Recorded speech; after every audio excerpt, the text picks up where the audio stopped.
नमस्कार साथियों, जय हिंद। सबसे पहले आपको हम बता दें कि सप्लीमेंट्री रिजल्ट यानी जो पूरक परिणाम है जिसको कोर्ट में चैलेंज किया गया था, माननीय उच्च न्यायालय ने उसके सुनवाई करते हुए, आपको याद होगा कि 21 तारीख को यानी सुनवाई थी उसकी। सप्लीमेंट्री रिजल्ट का जो केस नंबर है CWJC 2337, इस मामले में सुनवाई करते हुए बिहार सरकार को और BPSC को उन्होंने 4 सप्ताह का जो है वो समय दिया था। वो याद है इसके पहले। अब अगली जो सुनवाई होगी वो 19/6 को होगी, यानी लगभग जो बातें हैं वो इसके पहले भी जो सुनवाई हुई थी CWJC 1151, उस मामले में भी पहले 8 सप्ताह का उसकी जो सुनवाई थी पहले, और पहले 8 फरवरी को हुई। उसके बाद जो है सुनवाई हुई 19 तारीख को हुई, 19 अप्रैल को हुई, और उसके बाद जो है 5 अप्रैल को हुई। अब उसके बाद जो है 19 अप्रैल को सुनवाई होने वाली थी परंतु नहीं हो पाई। तो सब मामलों पर लगभग 2 केस सप्लीमेंट्री रिजल्ट के नाम पर चल रहा है। उसके पहले कंप्यूटर साइंस और उर्दू वाले में भी सुनवाई हुई है। कोर्ट ने स्पष्ट तौर पर बिहार सरकार और BPSC को, किसी को 8 सप्ताह का समय, किसी को 4 सप्ताह का समय, तो अब सीधे सुनवाई जो होगी 19/6 को होगी, यानी 19 जून को सुनवाई होगी इस मामले में। और CWJC 1151 की सुनवाई 19 तारीख को होने वाली थी। केस का लिस्टिंग थोड़ा बाद में हुआ, उसकी भी सुनवाई संभवतः आज कल में होगी। उसका भी आपको पूरी जानकारी आपको बता देंगे। तो आने वाले समय में निश्चित रूप से BPSC और बिहार सरकार को जो नोटिस गया है उसके आलोक में उसको जवाब देना है। दूसरी महत्वपूर्ण खबर जो बंगाल से निकल कर आ रही है साथियों, ये कल ही पूरे लगभग ये कल के देश के इतिहास में एक बहुत बड़ा खबर है, बहुत बड़ी न्यूज है। और जाहिर सी बात है कि जितने भी शिक्षक अभ्यर्थी हैं, जो कैंडिडेट हैं, उनके मन में कहीं ना कहीं उल्लास का भाव और जो आशा की किरण है वो जग रही होगी। क्योंकि मेरे भी मन में सवाल है, क्योंकि माननीय उच्च न्यायालय ने, कोलकाता उच्च न्यायालय ने 2016 की वैकेंसी, जो शिक्षक बहाली की ग्रुप C या ग्रुप D की जो वैकेंसी आई थी वो पदों की, उसमें शिक्षकों की बहाली को लेकर जो बातें सामने आ रही है उसमें ममता बनर्जी सरकार को कटघरे में खड़ा किया है। और उस समय के तत्कालीन शिक्षा मंत्री पार्थ चटर्जी, उनको भी एक नोटिस के तौर पर आप देख सकते हैं, क्योंकि पूरी मामले की जांच कोलकाता उच्च न्यायालय कर रही थी और उसने पाया है कि लगभग 23 लाख से ज्यादा परीक्षार्थी अभ्यर्थी इस परीक्षा में शामिल हुए थे। और बंगाल के मामले में जो बातें हैं उसमें यह है कि CBI जांच, जो इंक्वायरी है वो चलती रहेगी, और जो लोग ज्वाइन किए हैं उनके खिलाफ में ये बातें हैं कि ब्याज सहित, यानी जो पैसा आप वेतन के रूप में सरकार द्वारा ले लिए हैं उनको आप ब्याज सहित चुकता करेंगे, उसको वापस करेंगे।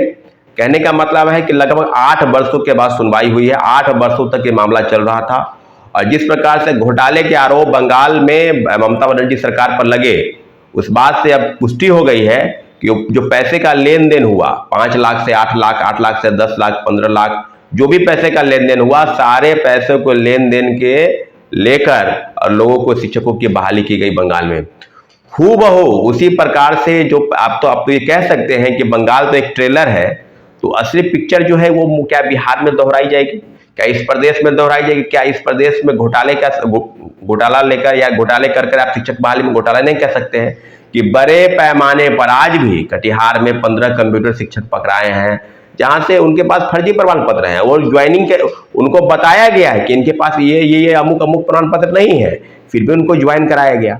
तो बिहार में जिस प्रकार से हो रही है TRE 1 से लेकर TRE 2 तक, और TRE 3 में तो भंडाफोड़ हो गया, तो ये अब मान के चले कि शिक्षक बहाली के मुद्दे पर, शिक्षक बहालियों के मुद्दे पर कोर्ट में याचिका दायर की गई है। तो उसको बंगाल के इस फैसले को ध्यान में रखते हुए कोलकाता उच्च न्यायालय ने जो फैसला किया, कोलकाता उच्च हाईकोर्ट ने जो फैसला किया, क्या पटना हाईकोर्ट भी उसी तरह की जजमेंट करेगी?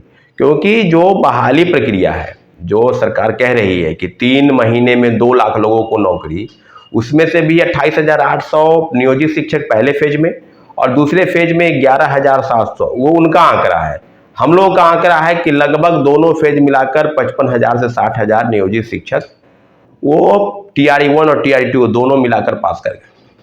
परंतु नौकरी वाले को नौकरी, जो बेरोजगार हैं बेरोजगार, नहीं तो पैसा देकर बहाल, इस तरह की व्यवस्था TRE 1 और TRE 2 में हुई है। क्योंकि जो आरोपियों के पूछताछ चल रही है, जिसके कल कोर्ट में पेशी भी हुई थी, आपको याद होगा कि उज्जैन, मध्य प्रदेश के उज्जैन से 5 लोगों की गिरफ्तारी हुई।